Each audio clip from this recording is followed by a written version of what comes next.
No final da década de 70, foi promovida uma distensão política lenta e gradual pelo regime terrorista, bem como anistia ampla e restrita, que na interpretação do STF atingia torturadores, autores de crimes continuados e hediondos, em curso, como os de desaparecimento.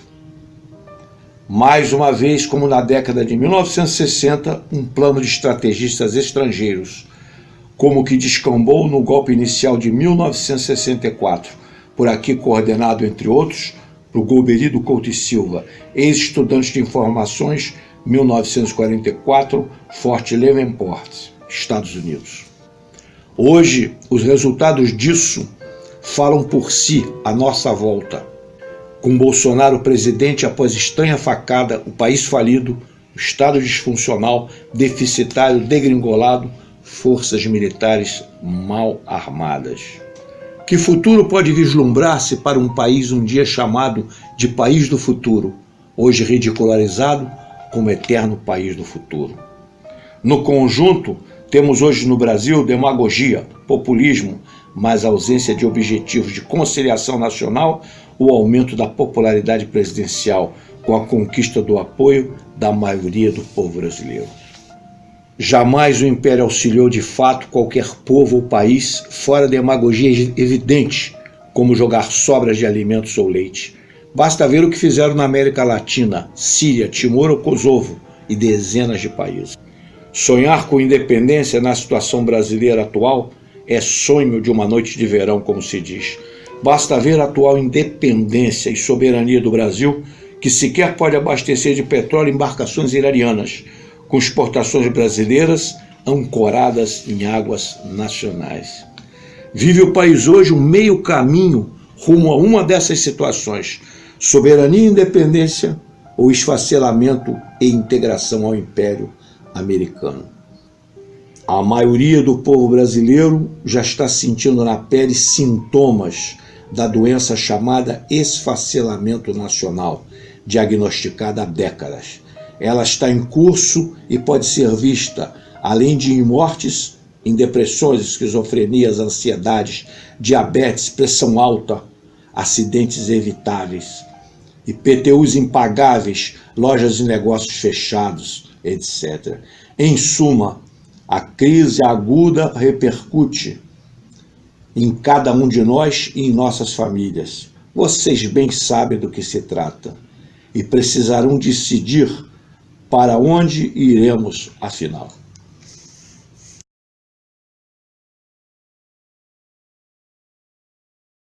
Meus amigos, estamos mais uma vez aqui no nosso Fatos em Destaque, caminhando o Jornal TV. É um absurdo.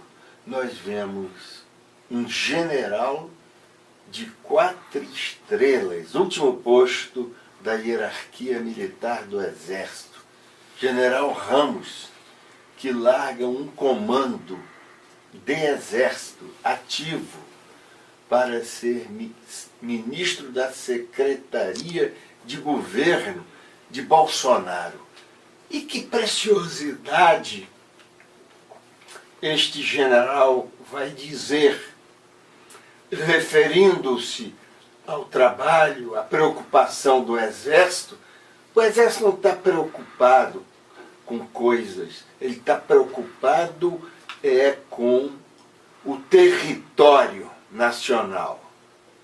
Quer dizer, não interessa ao general o que está no subsolo, a riqueza, o que está lá, o nióbio brasileiro, o que estão lá os diamantes do Brasil, o petróleo. Não é? Porque pouco antes já haviam dito que o petróleo tem legislação específica mas o resto não tem. Então, pode privatizar tudo, General Ramos. O povo está sendo submetido a um massacre.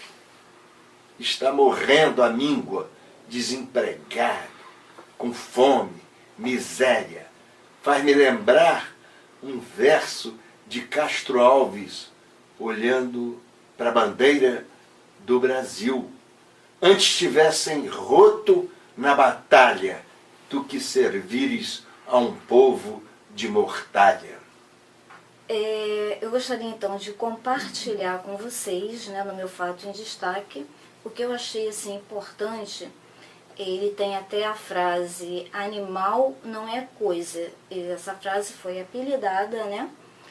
E é um projeto-lei aprovado pela Comissão do Meio Ambiente do Senado algumas semanas atrás, e agora em agosto vai ter a sua votação em plenário. Então, esse projeto, né, o texto propõe que os animais como sencientes. O que quer dizer isso? São seres capazes de sentir, de ter sentimento, de sentir dor, sentir prazer e outros sentimentos como os humanos. E eles diferem, esse projeto, né? Ele propõe que os animais diferem dos humanos na racionalização e na comunicação verbal, mas que são iguais a nós nos sentimentos. E eu diria até nas doenças, né? Quem tem animalzinho sabe, coração, assim, diabetes, uma série. O meu fato de destaque é algo muito pesado de se falar, porque é a questão do trabalho infantil. E mais pesada ainda a questão de estar sendo tão romantizado, né, quase valorizado pela direita, né, pelas pessoas que estão no poder, de como é interessante uma criança trabalhar. Sendo que nós pagamos impostos caríssimos, um dos maiores do mundo, para que a nossa sociedade ela seja bem acolhida, né, os problemas sociais sejam resolvidos. E isso inclui a educação das crianças, principalmente as carentes, né, que têm que ser abrigadas. Né? Então, criança tem que trabalhar, tem que estudar, criança tem que ter esporte, lazer, cultura, né? Criança não tem que trabalhar. Com algumas exceções, né, como modelos, atrizes mirins, atores mirins, mas que tem toda uma estrutura por trás daquela criança para que não falte nada. E o que está muito longe de ser a nossa realidade em questão de trabalho infantil nas carvoarias, né, nos sinais de trânsitos, que é uma questão desumana. Então é isso que eu trago de importante para que a gente, em hipótese nenhuma, romantize o trabalho infantil. O meu fato em destaque dessa semana é o ato de Toffoli, presidente do Supremo Tribunal Federal, no sentido de suspender as investigações sobre o senhor Flávio Bolsonaro, em função de suas antigas atividades na Assembleia Legislativa, quando deputado estadual.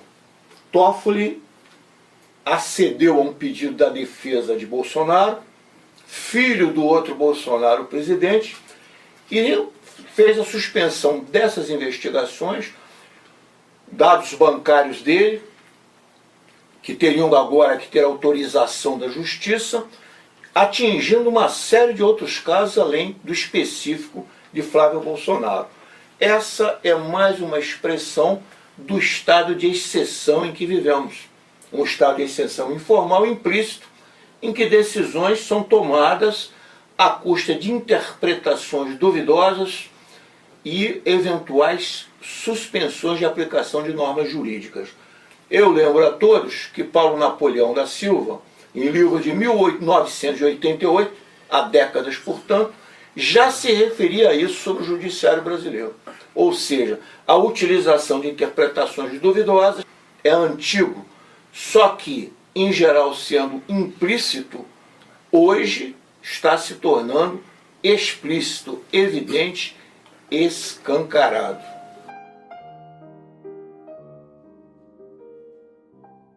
Falar da história do Brasil é falar um pouco também da história dos trabalhadores e trabalhadoras brasileiras. Ao longo de toda a nossa história, a presença dos trabalhadores foi algo extremamente marcante em lutas, em mobilizações, em conquistas por direitos.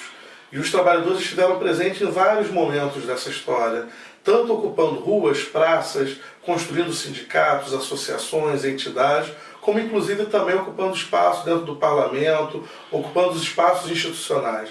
Nesse sentido, gostaria de falar aqui hoje sobre um desses momentos.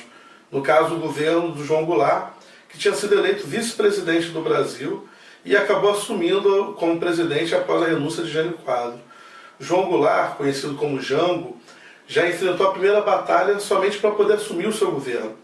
No caso, um setor dos militares, contrário à posse do Jango, se movimentou com o intuito de impedir a posse dele, o acusando de ter ligações com comunistas e com sindicalistas.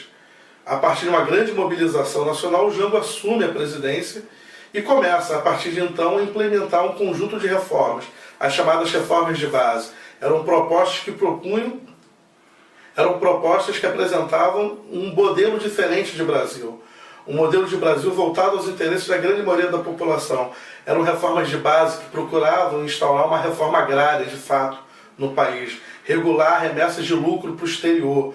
Propostas que atentavam contra os interesses das classes dominantes. E não foi à toa que justamente essas classes dominantes, se articulando com o que há de mais conservador e reacionário nos núcleos militares, efetivaram, em 64, um golpe militar que derrubou o governo Jango e jogou o Brasil em uma longa noite que durou pelo menos 20 anos.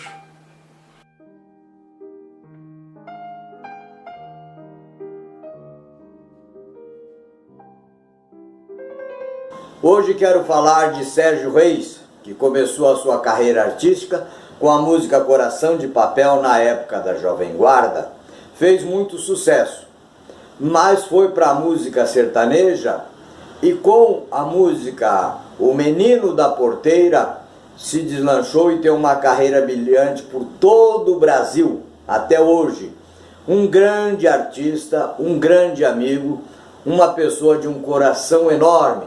E eu vou mostrar para vocês O Menino da Porteira, que uma certa ocasião cantei essa canção no Largo da Carioca, no Rio de Janeiro, a pedido.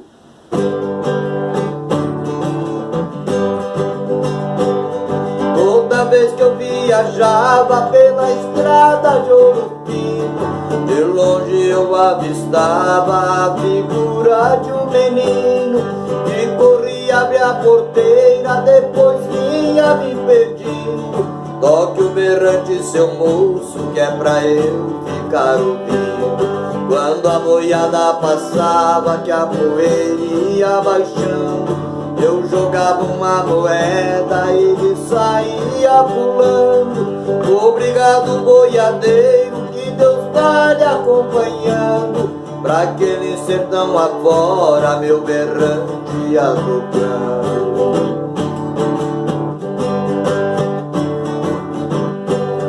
No caminho desta vida muito espinho eu encontrei, mas nenhum calo mais fundo do que este que eu passei.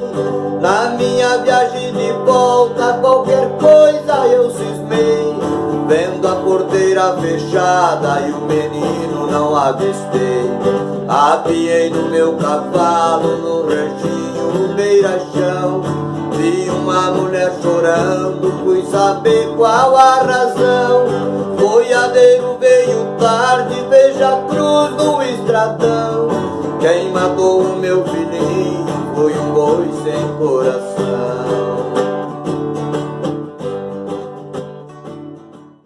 Veja-se, por exemplo, o caso da ditadura militar, né, de Maria José Rezende, que ela analisa esse desejo de legitimação e de institucionalização daqueles que lideraram e dirigiram esse golpe de 64, originado no exterior, e que na verdade se transmutou numa contra-revolução antinacional e antidemocrática. E o que ela mostra no livro dela? que eles tentaram e buscaram institucionalizar os seus valores, exatos do golpe de 64, daquela contra-revolução, na Constituição que se estava fazendo. E isto foi feito através de uma Constituinte sob influência do capital estrangeiro, sob pressão de diferentes grupos, inclusive o famoso Centrão, recursos de dinheiro de várias empresas, e isto está no livro de René André Dreyfus, O Jogo da Direita, transformando aquela Constituinte já em um órgão viciado, duplamente. Eu diria mais, triplamente. Primeiro, porque era um Congresso Constituinte, não uma Constituinte original. Segundo, porque houve dinheiro de multinacionais e de empresas financiando emendas, leis, etc. Isso está provado nesse livro, está contado nesse livro. E terceiro, porque um projeto dentro dos objetivos dos mesmos que deram o golpe militar brasileiro, aliados e seguindo diretrizes estrangeiras. Golbery, Geisel, Figueiredo, etc. O Serviço Secreto Brasileiro, feito por quem? Quem organizou o Serviço Secreto Brasileiro? Os Estados Unidos da América e a própria CIA. Isso está no livro Ministério do Silêncio. Nessas condições foi feita a Constituição de 88. E nessas condições foi feita essa Constituição de 88, que hoje se esboroa a nossos olhos, como nós vemos aí. É só olhar o Brasil à nossa volta, vejam os artigos de caminhandojornal.com, vejam muitas menções feitas em Caminhando Jornal TV, na TVC, e vocês verão, não precisamos repetir, o caos brasileiro atual. E apoiado em quê? Naquela Constituinte que eu relatei as origens e os vícios, e na Constituição Federal de 1988.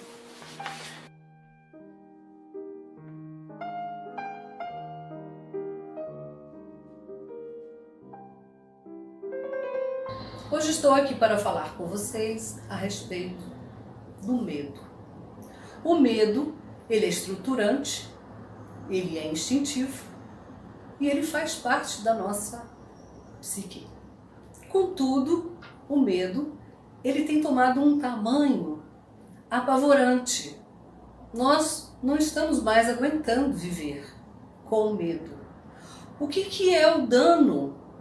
Quais são os danos, na verdade, que o medo tem causado? Primeiro, que quando ele se transforma em pânico, ele é paralisante. As pessoas vão perdendo qualidade de vida. O medo, ele vem assolando a todos nós. A todos os momentos, somos pegos pelas armadilhas da sociedade, de tudo que está acontecendo por aí. E qual é a nossa defesa? É recuar.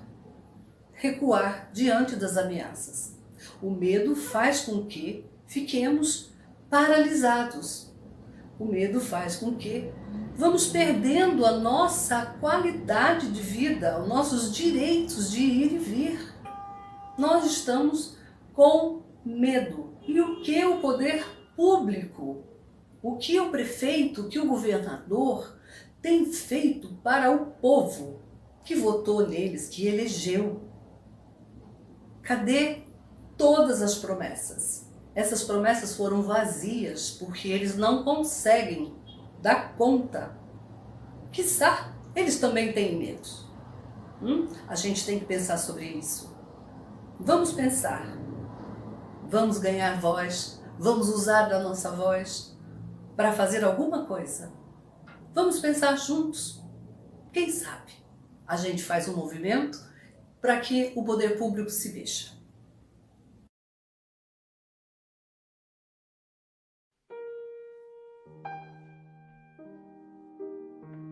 Hoje vou falar sobre um herói quase que contemporâneo. Ele já está falecido, mais recentemente, mas está na memória de todos os brasileiros, do capitão Sérgio Macaco. Enfrentou o Bournier e não explodiu o gasômetro, ele salvou a vida de milhares de cariocas. Cariocas, eu digo aqueles que residem no Rio de Janeiro. Não obedeceu ao brigadeiro torturador Bournier, foi excluído da aeronáutica, mas depois foi anistiado como brigadeiro.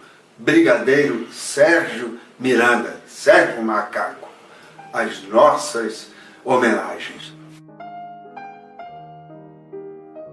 Além das denúncias que eu já tenho feito há muito tempo em relação a Cabo Frio, eu quero fazer a denúncia sobre a venda de corpos. E agora cabe ao Ministério Público, à Polícia Federal, investigar e prender esses culpados. Veja bem, a Prefeitura tinha licitado uma funerária para atender o enterro social. Esses vereadores que adoram quando morre, eles adoram chegar lá para poder enterrar, porque eles não tentam brigar antes. O que esse prefeito canalha, safado, pilantra, ordinário fez? Pelas denúncias, ele cancelou essa licitação e agora tem uma outra funerária. E com isso, está havendo esquemas, isso mesmo, esquemas, vendas de corpos. O seu ente querido, ele já morre porque não tem atendimento, porque não tem médico, porque não tem medicamento, e o corpo dele é vendido para funerárias. Então é por isso que eu chamo esse prefeito de canalha, assassino, ordinário e pilantra. Você precisa ver, nós estamos à beira da próxima eleição e você precisa se ligar no que está acontecendo em Cabo Frio.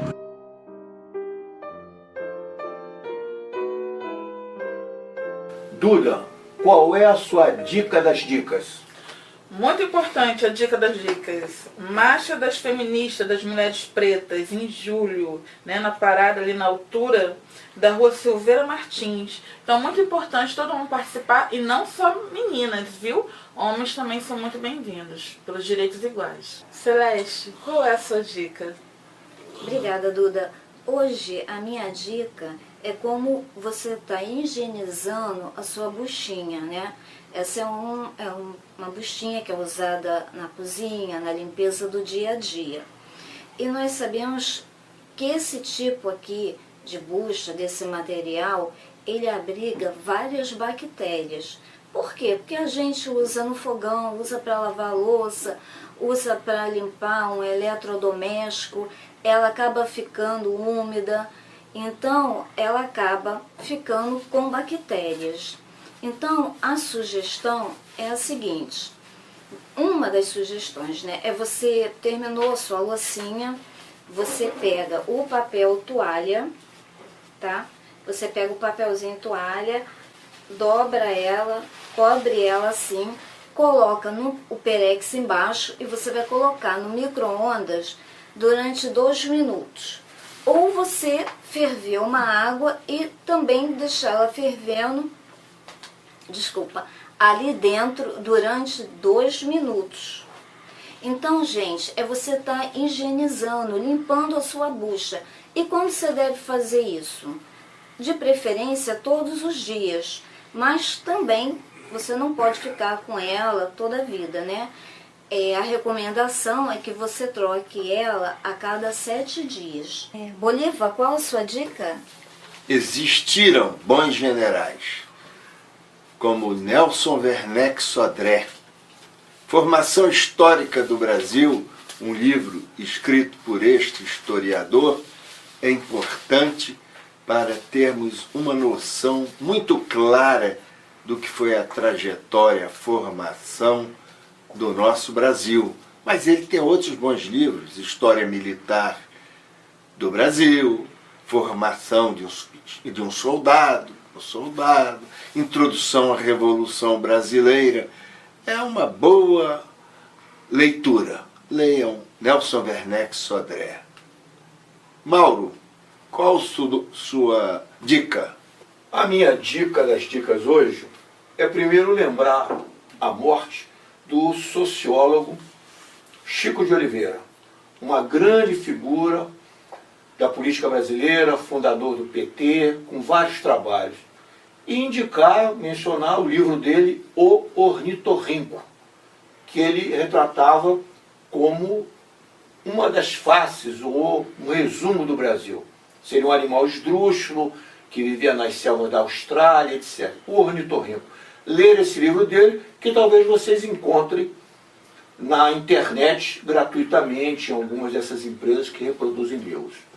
A segunda dica minha, e essa vez não falando da morte de um ilustre brasileiro, seria a questão hoje da internet e das mentiras.